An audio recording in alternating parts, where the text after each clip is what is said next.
थारैनो सोमोनांथाव बिटिसिनि सदर थावनि क'क्राझारावनो दै जगायथायनि राहा गैया। मा मावदों सरकारा? मोनसे नङा मोननै नङा मोनथाम मोनब्रै मावबिथांखि लाबाय, नाथाय थेवब्लाबो मावफुंजायाखै क'क्राझाराव दै जगायथाय राहानि मावबिथांखिया। सिगांनि सरकाराथ' मावफुङासै, नाथाय दानि गोहोआव थानाय सरकारा मावफुंगोन ना? क'क्राझार सहराव थानाय दै जगायथाय राहानि मोननै मावबिथांखिया दिनैसिमबो मावफुंजायाखै।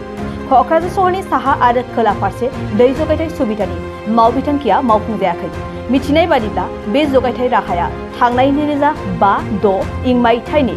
NLCPR मावबिथांखिनि गेजेरजों मावफुंजानांगौमोन, नाथाय दिनैसिमबो आबुं महर मोनाखै। जाहोना मा? बेखौ आगुनि खुंथाय गोहोआव थानाय सरकारासो मिथिसिगोन। मख'नो गोनांदि थांनाय 2013 मायथाइयाव बिटिसिनि बारग' गाहाय मावफुं सोद्रोमा हाग्रामा महिलारिया बे मावबिथांखिखौ गावनि आखाइजोंनो बेखेवनानै गालांदोंमोन, नाथाय दिनैसिमबो क'क्राझार सहरनि थागिबिफोरनिसिम दै जगायथाय राहानिफ्राय हरथिंसेबो दै गोलैयाखै। दिनै UPPL दोलोनि सरकारा गोख्रों हाबा मावनायजों लोगोसे नायबिजिरनायजों BPF दोलोनि बेबादि मावफुंजायै हाबा मावनाया सोराङाव फैदों। दिनैनि समाव जों नुनो मोन्दों रुलिं पार्टी UPPL हान्जानि सरकार आरो हान्जानि सायाव बेरेखा हान्जानि दैदेनगिरिफ्रा बायदि बायदि राव बुंनानै रायजो राजानि गेजेराव गावसोरनि बेरेखा हान्जानि गावसोरनि सक्तिखौ बिथांमोना दिन्थिनो गावसोर नाजानायखौ जों नुनो मोन्दों। नाथाय बिथांमोननि बे बाथ्रा बुंबाय थानाया सरकारि हान्जायानो जा बा BTC सरकारनि बेरेखायानो जा, नाथाय दिनैनि समाव रायजो राजाफ्रा मोजाङै मिथिगौ। दिनैनि समाव UPPL हान्जा दैदेननाय सरकारा मात्र 8 दानल' जादों। बे 8 दाननि गेजेराव जों गोबां स्किम जों रायजो राजाफोरनि मोजांनि थाखाय जों खामानि मावदों। जाय मावनायखौ बिथांमोना मेगन सानानै गावसोरनि फारसे रायजो राजाफोरनि गेजेराव मोनसे गोसो बोगथाबनो थाखाय बिथांमोना नंगौखौबो नङै बुंदों, नंगौखौबो नङै बुंदों आरो नङैखौबो नंगौ बुंदों। बे जाहैबाय राजखान्थियारि मोनसे चक्रान्त। जों दिनै UPPL हान्जानि जानानै बेखौनो बुंगोन, थांनाय गोलाव 15-17 बोसोर सरकार सालायनाय BPF हान्जाया गावसोरनि आमोलाव गावसोर जाखिनि स्किम गावसोर लन्च खालामदोंमोन, गावसोर जाखिनि गावसोर डेभेलपमेन्टेल खामानिफोर मावनो होननानै नाजादोंमोन, नाथाय गासिबो बै स्किम आरो बिथांखिफोरा रां सरखायनाय एबा राङारि केलेंकारि खालामनायनि अनगायै जेबो जायाखै। बिदिन्थि बायदि जों बुंगोन दिनै क'क्राझार सहराव साउथ जन आरो नर्थ जनाव गासै 15 लाख लिटार दै जगायथायनि थाखाय 2005-06 मायथाइयावनो NLCPR स्किमनिफ्राय बै समनि BPF दैदेननाय सरकारा वाटार साप्लाइ स्किम बिथांमोना फज'दोंमोन आरो बे वाटार साप्लाइ स्किमखौ 2013 मायथाइनि 7 नभेम्बरावनो बेखौ बै समनि BTCनि गाहाय मावफुंगिरि मानिनां हाग्रामा महिलारि बेखेवदोंमोन। नाथाय दिनैसिमावबो बे वाटार साप्लाइ स्किमनि गेजेरजों बे ओनसोलनि रायजो राजाफ्रा मोनबो रोखोमनि दै सिबिथाय मोननो हायाखै। बेफोर बाथ्राफ्रा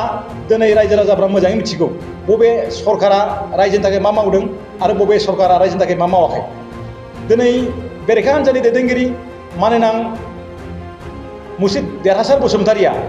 गावनि सालाकाथि समस्तिनि सिङाव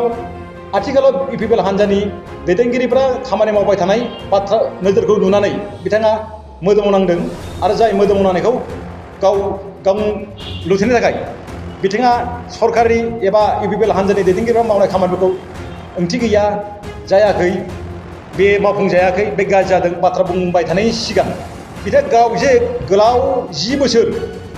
आरो उननि समाव MCLA आथिखालाव गावदि EM जानानै बे ओनसोलनि थाखाय मा मावदों मा मावाखै बे बाथ्राफोरखौ बिथाङा मोजाङै मिथिगौ। थेवब्लाबो मालायनि सायावल' दाय होबाय थानायखौ जों नुनो मोन्दों। बेनिखायनो जों बुंगोन दिनै UPPL हान्जाया बेरेखा हान्जानि फारसे जाखिनि बेरेखा हान्जा दैदेनगिरिफ्रा जोंनि UPPL हान्जानि सायाव जाखिनि बाथ्रा बुंदों बे गासिबो राजखान्थियारि चक्रान्त आरो रायजो राजाफोरनि गेजेराव बेरेखा हान्जानि गावसिनि सक्तिखौ दिन्थिनो थाखायसो बाथ्रानि गेजेरजों बिथांमोना फोरमायदों। दिनैनि समाव बयबो मिथियो रायजो राजाफ्रा बै समनि BPF हान्जानि आमोलनि समाव जाखिनि सरकारि न' लुनाय जादोंमोन, बै सरकारि न' लुनायफ्रा दिनैसिमाव गोबां जायगा हाबदानजोब। दिनै हाबदान जासेयावबो बिथांमोना गावसोरनि आमोलाव मावनाय खामानिफोरखौ 100% जादों होननानै दाबि खालामफ्लानानै आथिखालाव UPPL हान्जानि दैदेनगिरिफ्रा मावबाय थानायखौ गाज्रि जादों मोजां जादों होननायनि अनगायै बिथांमोना मा फोरमायनो सानदों दिनैनि समाव रायजो राजाफ्रा मोजां मिथियो। बेनिखायनो जों बुंगोन UPPL हान्जानिफ्राय बेरेखा हान्जानि बायदि रोखोमनि बाथ्रा बुंनायनि फारसे जोंनि साधारन रायजो राजाफ्रा जाहाथे बेरेखा हान्जानि बाथ्रा बुंनायफ्राव गोनो गोथो जाया। स्पष्ट खोथा, UPPL हान्जाया रायजो राजाफोरनि जौगानाय गासै रायजो राजाफोरनि गेजेराव गोजोन खौसेथि आब्रुथि थासारि सोरजिनो थाखाय जों सरकाराव फैदों आरो सरकारनि जाखिनि स्किमफोर दङ जाखिनि मिशनफोर जों लन्च खालामबाय बड'लेण्ड सुपार 50 मिशन CN सुपार 50 UPC कौशलनि थाखाय मिशन पिक mission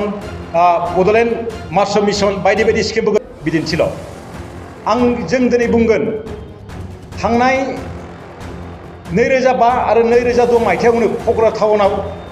Kokrajhar water supply scheme फसंदोंमोन बिटि सरकारा बै समनि NLCPR स्किमनिफ्राय 23 कौटि रांनि मोनसे राङारि बाजेटजों क'क्राझार सोहोराव नर्थ जन आरो साउथ जनाव क'क्राझार सहरनि रायजो राजाफोरनो दै जगायथाय होनो थाखाय मोनसे वाटार साप्लाइ स्किम बावहाय फसंजाबाय दिनै फसंजानायनि उनावहाय 2013 मायथाइनि 7 नभेम्बराव बे वाटार साप्लाइ स्किमा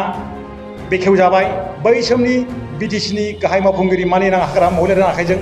नाथाय दिनैसिमावबो 17 बोसोर BPF हानजाया सरकार सालायनायनि उनावबो नाथाय दिनैसिमबो बे वाटार साप्लाइ स्किमनि गेजेरजों सहराव थानाय रायजो राजाफ्रा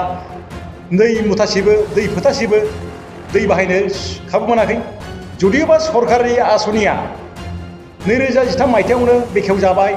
सरकारनि मावफुंनाय फाउन्डेसन होनाया जोब्बाय नाथाय दिनैसिमबो बे ओनसोलनि बा क'क्राझार सहरनि ओनसोलनि रायजो राजाफ्रा वाटार साप्लाइ स्किमनिफ्राय मुथासेबो बा फोथासेबो दै लोंनो मोनैया मानि बिदिन्थि बेलाय BPF हानजाया जाय हाबाफारिखौ बै समाव कमप्लिट खालामबाय दै राननायनि हाबाफारिया बै समाव जोबनांगौमोन नाथाय दिनैसिमावबो क'क्राझार सहरनि रायजो राजाफ्रा बे स्किमनिफ्राय दै मोनलोङैया बियो जोंनि दिनैनि आथिखालनि सरकारनि दाय ना बै समनि BPF हानजानि सरकारनि दाय এতিয়া বনোৱাটো আন্দাজে নাজানো আৰু এইবিলাকতো কৈছে 10, 12 বা 15 হ'ব পাৰে এইটোতো আৰু হিচাপ নাই না আমাৰ কোন চৰকাৰে বনাইছে ইমান আৰু মই আইডিয়াও নাই